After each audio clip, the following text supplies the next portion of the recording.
Perkembangan positifnya dari timnas U17 Local Pride ini adalah sekarang mereka tidak lokal, tetapi sudah mengakomodasi 3 pemain keturunan, saudara-saudara. 3 pemain diaspora yang punya ya kualitas lumayan lah. Mereka main di Eropa dan main di Brasil. Ada yang kelahiran Swiss, ada yang kelahiran Jerman, ada yang kelahiran Brasil. Lumayan lah, saudara-saudara, lumayan. Tetapi kekurangannya masih banyak, saudara-saudara. Halo saudara-saudara, jumpa lagi dengan komentator gadungan di sini. Dengan komentator yang gadungan. Seperti biasa, saudara-saudara, seperti biasa. Kalau kita sudah bertemu, pasti akan ada yang kita bicarakan. Pasti akan ada yang kita cakap. Pasti akan ada yang kita analisis, kita ulas, kita bacotin. Kita bacotkan. Akan kita bicarakan sepak bola di seputaran Asia Tenggara. Di negara-negara tetangga, di negara-negara jiran, negara-negara serumpun. Di Indonesia, Malaysia, Thailand, Laos, Vietnam, Myanmar, Brunei Darussalam, Kamboja, Timor Leste, Singapura, Filipina, Konoha, Wakanda, negara api, dan sekitarnya. Semua akan kita bicarakan secara fair, secara sportif, secara jujur, secara adil, tanpa ada provokasi, tanpa ada niatan untuk menjelek-jelekan, meleceh-lecehkan. Semuanya, saudara-saudara, semuanya, baik yang bermanfaat maupun yang tidak bermanfaat, baik yang berguna maupun yang tidak berguna, baik yang menyenangkan maupun yang membosankan. Bebas, saudara-saudara, bebas, bebas, bebas. Yang penting sopan. Dan untuk edisi kali ini, saudara-saudara, untuk edisi kali ini kita akan bicara tentang perkembangan, tentang kabar, tentang apa ya? Tentang tim nasional Indonesia U17, timnas lokal Pride. Timnas lokal Pride kita yang sedang menjalani pemusatan latihan TC di Jerman, dan sekarang mereka sudah menyelesaikan TC di Jerman dan akan kembali ke Indonesia untuk mengikuti aklimatisasi adaptasi sebelum Piala Dunia U17 dimulai tanggal 10 November 2023. Ada beberapa perkembangan menarik yang layak kita kabarkan, layak kita beritahu kepada saudara-saudara. Contohnya misalnya, sekarang mereka tidak lagi fanatik dengan pemain lokal, melainkan juga sudah mau menampung pemain diaspora, pemain keturunan, pemain kelahiran luar Indonesia. Ini adalah contoh yang cukup bagus. Walaupun beberapa hasil pertandingan uji coba yang digelar tidak terlalu memuaskan dan tidak ada lawan dari tim nasional, hanya lawan dari klub-klub lokal di Jerman. Nah, ini akan seperti apa, saudara-saudara? Ini akan kita bahas, akan kita ulas, akan kita perbincangkan, akan kita bacotin di edisi kali ini, saudara-saudara. Saudara-saudara, jadi begini saudara-saudara, selama sekitar 1 bulan, kurang lebih lah, 1 bulan lebih sedikit atau kurang pasti tanggal, tetapi kurang lebih 1 bulan lah, 1 bulan berada di Jerman, itu timnas U17 asuhan Bima Sakti ini menjalani pemusatan latihan yang intensif. Mereka berlatih di dua pusat pemusat di dua markas tim besar Bundesliga. Borussia Mönchengladbach itu di Borussia Park, dan sama di Borussia Dortmund, Sinyal Iduna Park. Itu mereka menggunakan fasilitas di situ di 2 klub yang memang fasilitasnya luar biasa, saudara-saudara. Fasilitasnya memang Borussia Dortmund kita tahulah, salah satu klub sepak bola di Eropa yang melahirkan banyak pemain muda berbakat, yang menelurkan pemain-pemain hebat, yang membeli pemain-pemain mentah, kemudian dididik di akademi dia, kemudian dimunculkan dan dijual dengan harga mahal ke seluruh dunia, ke klub-klub besar Eropa lah, di Inggris, di Spanyol, di mana, di Italia, di luar, itu semua. Kemudian di Borussia Mönchengladbach itu juga mereka melakukan itu. Di Borussia Mönchengladbach itu juga sama. Itu klub yang ya memang kalau beda dengan Dortmund. Kalau Dortmund sekarang masih berprestasi. Kalau Gladbach ini memang sekarang tidak terlalu bagus prestasinya, tetapi di masa lalu, di tahun 1970-an, tahun 1980-an, 60-an, 90-an itu mereka salah satu klub besar di Jerman yang bersaing ketat dengan Bayern Munchen. Nah, tetapi ya baik Dortmund maupun Gladbach itu sama-sama klub besar, klub yang punya tradisi bagus, klub yang punya sistem pembinaan pemain muda yang bagus, yang mereka sudah bekerja sama dengan PSSI untuk mendidik. Bahkan ada beberapa pelatih dari Borussia Dortmund maupun dari Borussia Mönchengladbach itu yang memberikan semacam coaching klinik. Nah, coaching klinik kepada pemain Indonesia, baik kiper maupun pemain-pemain lapangan, outfield, dan itu ya kita akan lihat saja nanti hasilnya waktu di Piala Dunia sudah. Berlatih di pusat latihan, di training ground, training centernya Borussia Mönchengladbach dan Borussia Dortmund, saudara-saudara. Timnas U17 ini juga menggelar sejumlah pertandingan uji coba. Ini bukan pertandingan uji coba internasional melawan tim nasional U17 ya, karena memang mereka tampaknya kesulitan mendapatkan lawan yang tim nasional U17 di level U17 ya, negara. Karena ya kebanyakan kompetisi kan sedang bergulir dan tim nasional U17 dari berbagai negara itu juga tidak menjalani pemusatan latihan di Jerman. Timnas U17 Jerman sendiri juga belum, mereka pemainnya itu main di kompetisi di klub. Jadi mereka tidak berkumpul. Mungkin saja nanti beberapa minggu, 2 minggu atau seminggu sebelum Piala Dunia baru dikumpulkan. Nah, akibatnya tidak adanya timnas U17 yang bertanding ini, Timnas U17 Indonesia ini menjalani pertandingan persahabatan dengan tim-tim klub-klub U17 dari Bundesliga maupun Bundesliga 2 maupun klub-klub di bawahnya Bundesliga. Di regional liga atau di Liga 3 begitu. Pokoknya klub-klub lokal di Jerman lah. Di bawah cuaca yang suhunya sangat dingin, saudara-saudara. Konon katanya bisa mencapai 8 derajat Celcius. Nah, mereka menggelar beberapa pertandingan uji coba yang hasilnya menurut saya ya biasa-biasa aja lah. Contohnya mereka kalah dari FC Merbus U17. Itu klub papan bawah, klub di bawah. Kemudian menang dengan Paderborn U17. Kemudian menang dengan Onasburg U19. Kemudian kalah dari Eintracht Frankfurt U19. Kemudian kalah dari FC Mainz 0, kalahnya 0-3 kalau nggak salah, Mainz U19. Kemudian imbang 1-1 dengan SV Mappen U17 juga. Kemudian yang paling terakhir itu kalah 2-3 dari mana? FC Köln U17.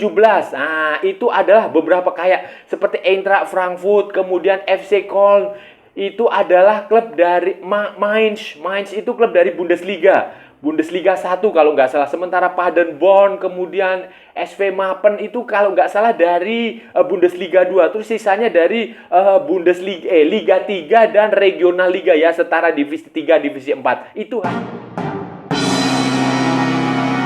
dilihat dari segi hasil, saudara-saudari, ya memang tidak terlalu memuaskan lah, karena kita tidak selalu menang. Beberapa kali juga kalah, ada juga imbang. Kemudian dari cara bermain juga masih belum ada progres yang cukup. Kadang main bagus, kadang main jelek. Kebanyakan Indonesia ini berusaha untuk menyerang lebih dahulu, kebanyakan begitu. Kemudian nanti mereka kena comeback lah, kena serangan balik lah. Mereka kemudian lengah ketika serangan bola-bola mati ketika lawan mulai menyerang, Indonesia kemasukan. Ketika pemain kehilangan konsentrasi itu mereka mulai dikalahkan seperti itu. Jadi itu masih ada beberapa titik yang menurut pengamatan saya, dari pantauan yang saya lihat dari sejumlah rekaman video di media sosial ya, walaupun itu tidak secara utuh ya saudara-saudara ya merekam itu, tetapi dari situ bisa terlihat bahwa cara bermainnya itu masih perlu ditingkatkan, masih banyak yang harus dilakukan. Misalnya fokus. Ini fokus ini yang paling penting saudara-saudara. Para pemain U17 ini sering lengah. Seperti yang saya bilang di pertama tadi, sering lengah, sering kehilangan konsentrasi ketika musuh melakukan tekanan. Nah, ini sering. Kemudian kesalahan mengumpan, kesalahan mengoper, kesalahan mempressing ketika mendapatkan tekanan itu juga masih sering terjadi. Beberapa kali ya, saya tidak mengatakan sering. Kemudian, ini yang perlu catatan, ketajaman. Beberapa pemain itu masih sering menyia-nyiakan peluang. ketika ada bola yang seharusnya itu ditendang, dia justru mengumpan. Seperti itu masih terlihat. Ketika seharusnya diumpan, dia justru menendang. Jadi pembacaan pembacaan posisi kapan dia harus menendang, kapan dia harus mengumpan itu masih terkadang masih sering muncul. Peluangnya itu juga kebanyakan seperti itu. Kalau menurut saya lihat ya, gol yang diciptakan Indonesia dari beberapa pertandingan itu lebih banyak faktor keberuntungan, saudara-saudara.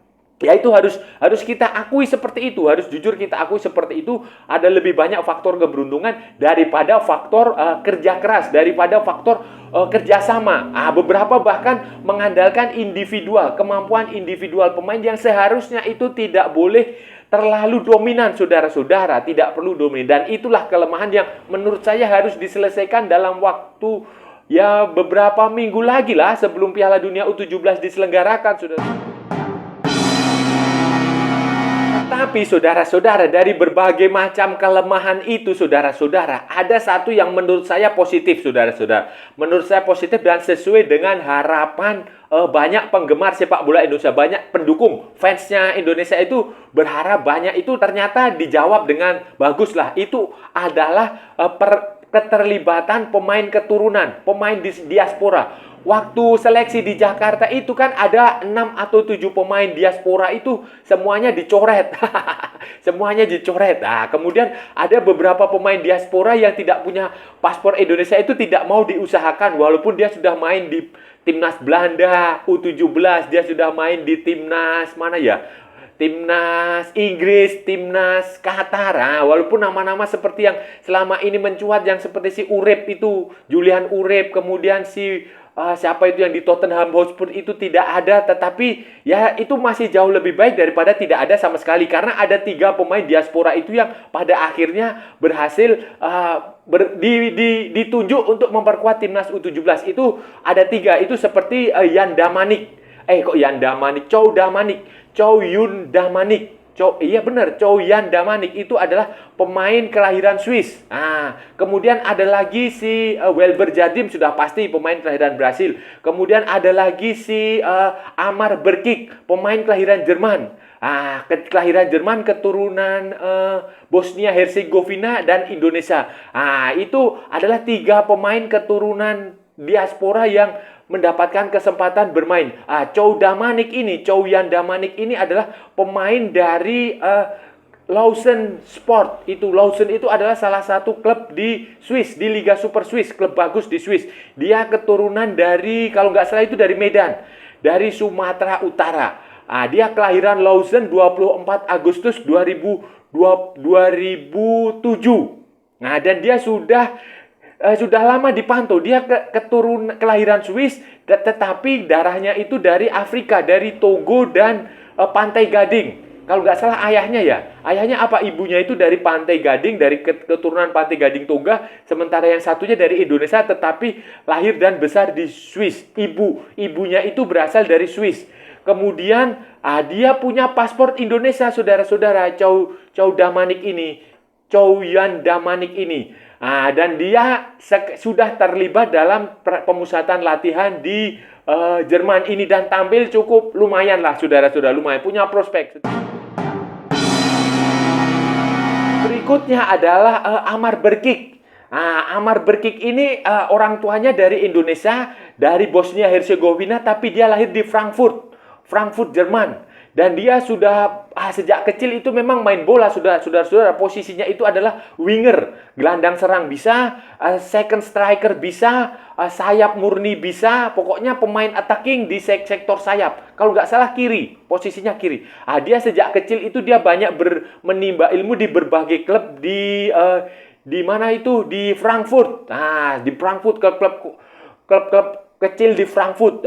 Frankfurt kan termasuk salah satu klub kota di Jerman yang punya banyak klub junior yang bagus. Kemudian sekarang ini kalau nggak salah mulai musim ini atau mulai musim lalu ya, dia bergabung dengan Hoffenheim, Akademi Sepak Bola Hoffenheim, TSG Hoffenheim. Hoffenheim itu adalah salah satu klub yang mirip seperti Red Bull Leipzig, RB Leipzig. RB Leipzig itu bukan Red Bull, Rasenballsport. Nama aslinya Rasenballsport Leipzig. Itu RB Leipzig. Itu mirip TSG Hoffenheim, itu mirip. Itu milik salah satu orang paling kaya di Jerman yang membeli sahamnya TSG Hoffenheim, kemudian dibentuk. Jadi dia bukan klub seperti Jerman pada umumnya yang mempertahankan sistem 50+1. Kepemilikan sahamnya 50+1 itu kepemilikan anggota. Tetapi Hoffenheim ini hampir sama dengan RB Leipzig yang dimiliki oleh seorang pengusaha, satu company, organisasi perusahaan, satu orang, kayak begitu. Dan ini Hoffenheim adalah klub yang bagus, saudara-saudara. Mereka punya fasilitas latihan yang bagus, punya tim yang bagus. Dan beberapa tahun lalu kan, kalau sudah seingat, Hoffenheim ini sempat memberikan kejutan. Seperti zamannya Vedat Ibišević, kalau nggak saudara-saudara ingat. Penggemar Bundesliga pasti tahu itu. Ini dia main di situ, Amar Berkik. Dan pada saat pertandingan uji coba melawan Frankfurt atau apa gitu, dia ikut mencetak gol, saudara-saudara, si Amar Berkik ini. Amar Berkik ini ikut mencetak gol dan dia sudah menjalani interview dan dia merasa bangga sekali dan memang dia cita-cita dia ingin membela tim nasional Indonesia U17 ini nanti di Piala Dunia U17. Jadi memang ini bakat yang luar biasa, saudara-saudara. Harus kita manfaatkan semaksimal mungkin mumpung masih sangat muda, masih remaja. Jangan sampai nanti kalau sudah usia 19, usia 20, karena dia bisa bermain di 3 tim nasional, tiba-tiba dia menyeberang ke Bosnia atau main di Jerman, kan rugi kita. Jadi ini langkah yang betul. Yanda Manik dan siapa tadi itu? Amar Berkik. Amar Raihan Berkik nama aslinya itu. Ada juga yang selama ini sudah diperbincangkan banyak orang adalah si Welber Jardim, Welberkop de Jardim Halim. Ini memang sudah sejak lama dibicarakan dan dia juga sempat datang ke Indonesia kalau nggak salah. Dan memang sejak awal Welberkop de Jardim Halim ini, Welber biasa dia panggil begitu, Welber Jardim ini memang dia diplot disetting untuk membela Indonesia karena ibunya itu si Halim. Siapa ya? Yohana Halim atau siapa ya? Juliana Halim. Pokoknya ini dia adalah orang Banjarmasin. Sedangkan ayahnya itu adalah si Welberkop. Siapa itu? Jardim de Halim. Jardim itu dia dulu pemain di Liga Indonesia, main di Persiba Balikpapan, kemudian main di beberapa klub di Liga Indonesia lah. Ada banyak sekali dan dia menikah dengan perempuan dari Banjarmasin. Kemudian setelah tidak bermain sepak bola di Indonesia kan dia berkelana kemana-mana, ke Myanmar, kalau nggak salah sampai ke Malaysia, kemudian pulang ke Brasil dan tinggal menetap di Brasil. Tetapi si Jadha Welber ini tetap dianggap sebagai punya paspor Indonesia. Jadi ini unik sekali. Dan sekarang Welber ini bergabung dengan pemusatan latihan timnas U17 dan tampaknya akan ikut ke Piala Dunia U17. Dan yang menarik dari Welber ini, dia bisa bahasa Indonesia, saudara-saudara. Bahasa Indonesia, walaupun dia sejak kecil, dia lahir di Banjarmasin memang. Lahir di Banjarmasin, tetapi sejak kecil dia tinggal di Brasil, tetapi dia masih bisa berbahasa Indonesia dengan cukup fasih, walaupun logatnya ya logat-logat agak Brasil lah, nggak apa-apa. Yang penting dia paham dan dia memang disetting oleh ibunya, oleh bapaknya itu supaya bermain untuk tim nasional Indonesia dan dia sudah menunjukkan performa yang bagus bersama Sao Paulo di level U17, di level U16. Kalau nggak salah sekarang dia sudah main di level U18. Ini nanti akan menjadi tambahan amunisi yang bagus di lini depan Indonesia nanti ketika Piala Dunia U17, saudara-saudara. Dengan 3 pemain keturunan itu. Walaupun ya sebenarnya masih kurang. Masih ada beberapa pemain keturunan Indonesia lain yang di klub-klub di liga-liga lebih besar di Belanda, di Inggris yang belum bisa nggak tahu ya apakah nggak dihubungi atau nggak bersedia, tapi faktanya ya hanya ada 3 pemain ini yang akhirnya bersedia bergabung. Tetapi ini ya termasuk bagus. Bergabungnya 3 pemain diaspora yang kelahiran luar negeri ini, saudara-saudara, ini ya cukup menurut saya bagus dan memang itu sesuai dengan harapan pendukung Indonesia, harapan supporter timnas, harapan banyak orang, harapan pengamat, harapan media, karena Piala Dunia adalah level yang dunia, internasional, bukan sekedar Piala AFF, bukan sekedar turnamen piala gubernur, piala presiden, atau piala Menpora, bukan. Ini levelnya internasional, walaupun di usia 17 ya. Usia 7 itu pentas tertinggi di level 17, kira-kira begitulah. Di remaja, boys, kalau FIFA menyebutnya sebagai boys. Boys football, bukan youth football. Kalau youth football itu usia 19, usia 20. Tetapi kalau boys football itu di usia 17, usia 16, usia 15 itu mereka menyebutnya boys. Nah, ini Piala Dunia U17 ini adalah ajang tertinggi di level itu. Jadi sudah sewajarnya kalau memanggil pemain-pemain diaspora, pemain keturunan usia 17 tahun ke bawah yang bisa digunakan. Nah, itu karena begini sudah pemain pemain didikan Eropa, pemain didikan Amerika Selatan, pemain didikan Brasil, didikan Argentina, didikan Jerman, didikan Swiss, didikan Inggris, didikan mana lagi? Prancis, Belgia, semua Eropa lah. Di negara-negara yang sudah maju secara sepak bola itu itu berbeda dengan pemain-pemain yang dididik di SSB Indonesia. Mindsetnya itu berbeda. Kemudian cara profesionalismenya dia itu berbeda. Mereka di negara-negara itu mereka sudah ditanamkan apa itu profesionalisme itu sejak usia paling kecil. Sejak usia 5 tahun, 6 tahun, 7 tahun. Kemudian cara menendang bola yang baik. Metode-metode sepak bola yang baik. Cara bermain sepak bola yang baik.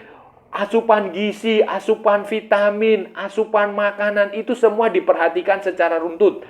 Kemudian attitude, sikap hidup. Nah, itu mereka sudah dididik sejak di Eropa. Sementara di Indonesia kan enggak. Nendang bola aja masih salah. Buktinya Sintayong masih memperbaiki teknik dasar menendang bola tim pemain-pemain senior. Nah, jadi itu perbedaannya. Kalau pemain-pemain itu mereka bisa bergabung dan bisa tune in, bisa nyetel, bisa menyatu dengan timnas yang ada, ya saya rasa itu akan menambah kekuatan. Nah, asalkan lagi-lagi tidak ada kata-kata istilah lokal pret.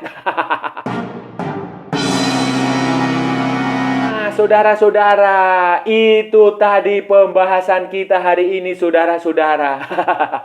Kita sudah bicara panjang lebar tentang tim nasional Indonesia U17, tentang training camp, training center, tentang pemusatan latihan, tentang pelatnas yang dilaksanakan pasukannya Bima Sakti di bawah arahan Frank Wormuth dan dengan bantuan Indra Safri yang menjalani pemusatan latihan di Jerman selama mungkin sekitar 1 bulan lebih lah. 1 bulan lebih di markas latihannya Borussia Mönchengladbach dan di markas latihannya Borussia Dortmund. 2 klub papan atas di Bundesliga, dan mereka sudah menggelar beberapa pertandingan uji coba dengan klub-klub lokal U17 di Bundesliga.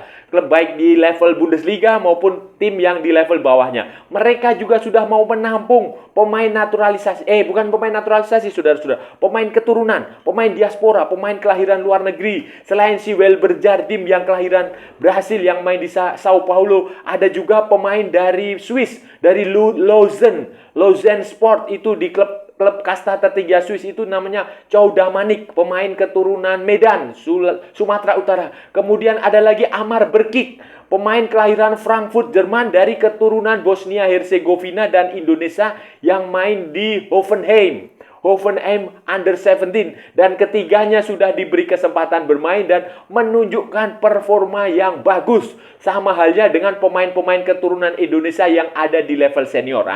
Ya memang bedalah kalau pemain pemain yang dididik di SSB luar negeri, di SSB Eropa, di SSB Amerika Latin itu ya beda dengan pemain yang dididik di SSB lokal Indonesia. Dan semoga progresnya bagus sebelum Piala Dunia 2017 nanti diselenggarakan, saudara-saudara. Dan saya rasa sudah cukup ya, saudara-saudara, pembicaraan kita hari ini. Kalau ada salah-salah ya mohon maaf. Namanya juga gadungan. Wajar kalau gadungan itu salah, saudara-saudara. Tetapi kalau benar, saudara-saudara, berarti sebuah kebenaran. Kalau saudara-saudara merasa channel ini bermanfaat, berguna, menghibur, menginspirasi, silahkan like, share, and subscribe. Tapi kalau tidak, saudara-saudara, abaikan saja, skip, jangan ditonton, tetapi jangan juga di-report. Kasihan saya, saudara-saudara. Ikuti pula akun media sosial Komentator Gadungan, ada di Instagram, ada di Facebook, dan ada di TikTok yang bukan TikTok Shop. Oke, saudara-saudara, sampai bertemu lagi di edisi-edisi berikutnya dengan tema-tema yang jauh lebih tidak bermanfaat, dengan tema-tema yang jauh lebih tidak berguna, dengan tema-tema yang jauh lebih membosankan. Salam olahraga dan merdeka.